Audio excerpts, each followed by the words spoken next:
তো hello viewers, আজকে আমাদের রেসিপি কই মাছের স্পেশাল পাতুরি।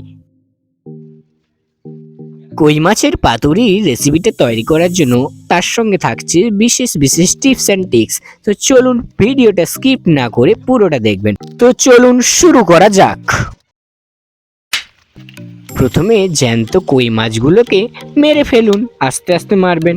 মারার পর ভালো করে এর আঁশ কাঁটাগুলো ছাড়িয়ে মধ্যে থাকা নোংরা অংশটা বের করে দিয়ে মাঝখান থেকে চিড়ে দেবেন। তো বাই দ্য ওয়ে, আমি জয়দেব, আপনারা দেখছেন JAR কুকিং ব্লগস 20। আমার সঙ্গে এইভাবে সব সময় পাশে থাকুন। অবশ্যই চ্যানেলটিকে সাবস্ক্রাইব করে রাখুন এইভাবে নতুন নতুন ইন্টারেস্টিং পুরোনো দিনের রেসিপি, নতুন দিনের রেসিপি জানার জন্য। অবশ্যই চ্যানেলটাকে সাবস্ক্রাইব করে বেল আইকনে ক্লিক করে রাখবেন।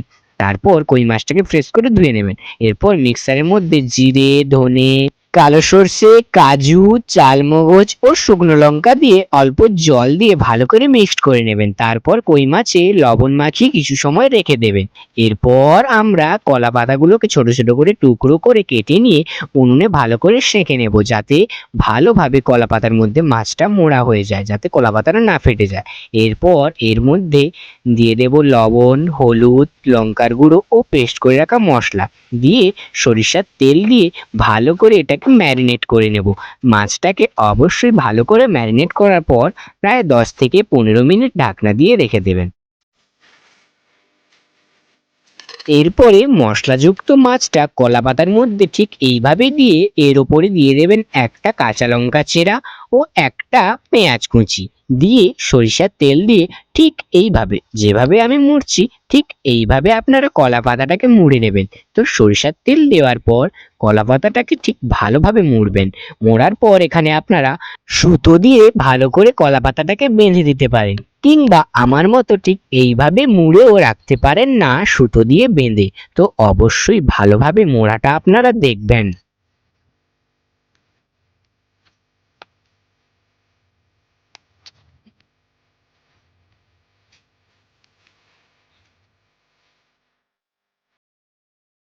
কলা পাতাগুলোকে ভালোভাবে মোড়া হয়ে গেলে তারপর একটা প্লেটের মধ্যে সাজিয়ে রেখে দেবেন। তারপরে গ্যাসে একটা তাওয়া কিংবা কড়া বসিয়ে তার মধ্যে সরিষার তেল দিয়ে দেবেন। পরিমাণ মতো সরিষার তেল দেওয়ার পর সরিষার তেলটা গরম হয়ে যাওয়ার পর সেই কলা পাতা মুড়ে রাখাগুলো এর মধ্যে দিয়ে হালকা আঁচে 10 থেকে 15 মিনিট আপনারা এটাকে কুক করে নেবেন।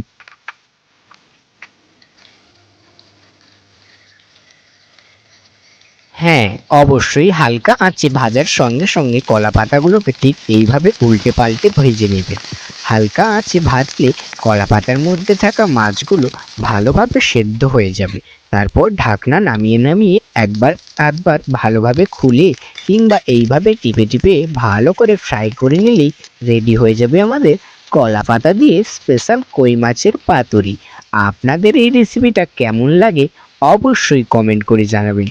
তারপর ঠান্ডা হয়ে যাওয়ার পর রেসিপিটা গরম গরম ভাতের সঙ্গে আপনারা পরিবেশন করতে পারেন এবং এই রেসিপির স্বাদ আপনারা আনন্দে উপভোগ করতে পারেন।